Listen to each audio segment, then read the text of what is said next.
Good day everyone, I am Hana Marie Rafada And I am Kayla Leti Tankawan, and we are here to explain the difference between minerals, distilled and purified water. Mineral, distilled, and purified water are the three types of water that differ in their sources, purification methods, and mineral content. So let's start with the mineral. Mineral water is naturally sourced from underground springs or wells and contains minerals and trace elements that are beneficial for human health. It typically contains at least 250 parts per million or ppm of total dissolved solids or TDS, which include minerals such as calcium, magnesium, and potassium. Mineral water is often marketed as a premium product due to its perceived health benefits. It is considered safe to drink without any further treatment.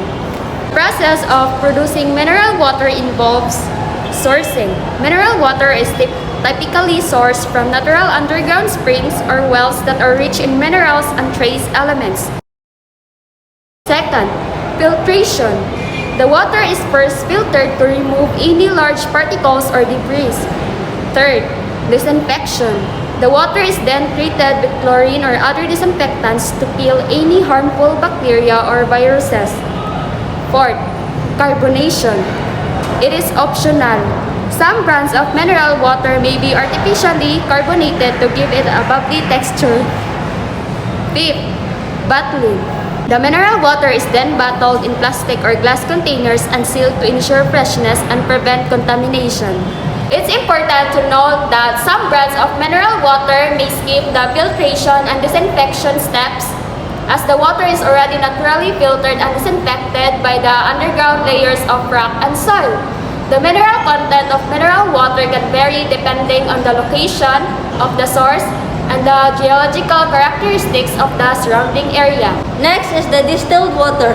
Distilled water is produced by boiling water and then condensing the steam back into water, which remove most impurities including minerals that are beneficial for health, bacteria, and viruses. It is a type of purified water and typically has a TDS of 0 ppm. Distilled water is often used in laboratories, industrial application, and some medical procedures.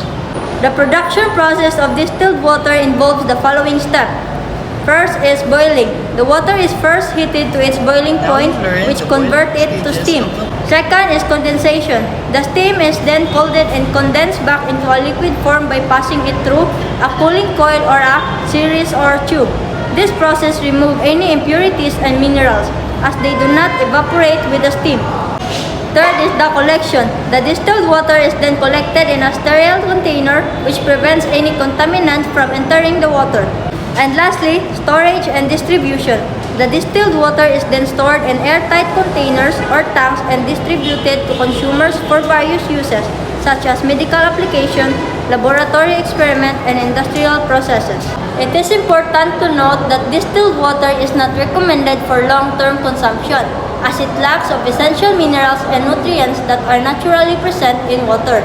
Additionally, prolonged consumption of distilled water may lead to mineral deficiencies in the body. Therefore, it is generally recommended that distilled water can be used for specific application where high purity is required, rather than as replacement of regular drinking water. Purified water. Purified water, on the other hand, refers to any type of water that has undergone a purification process to remove impurities, such as bacteria, viruses, chemicals, and minerals. Purified water can be used for various purposes, including drinking, cooking, and making ice. Purified water may have a low TDS similar to distilled water, or it may retain some minerals depending on the purification method used. The production process of purified water involves several steps.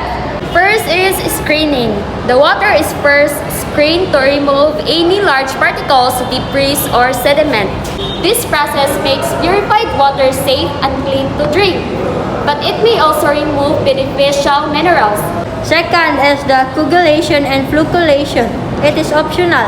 In some cases, chemicals such as aluminum sulfate or ferric chloride may be added to the water to help coagulate and clump together in any smaller particles. Third is sedimentation. The water is then allowed to settle, allowing the clump particles to settle at the bottom. Fourth is filtration. The water is passes through various types of filters such as activated carbon or sand to remove any remaining impurities including bacteria, viruses, chemicals, and minerals. Fifth is disinfection. The water is treated with a disinfectant such as chlorine or ultraviolet light to kill any remaining bacteria or viruses. Next is the reverse osmosis. It is optional. In some cases, the water may be passed through a reverse osmosis membrane which remove dissolved minerals in salt, resulting in pure, demineralized water. And lastly, storage and distribution. The purified water is then stored in airtight containers or tanks and distributed to consumers for various uses such as drinking, cooking, or manufacturing. It is important to note that different purification methods may be used in different combinations to achieve the desired level of purity and mineral content. Additionally, the quality of purified water can vary depending on the source water and the specific purification process used. In summary, mineral water contains mineral and trace elements that are beneficial for human health, while distilled water is purified by boiling and condensation to remove impurities. And on the other hand, purified water refers to any water that has undergone a purification process to remove impurities, which may or may not include minerals.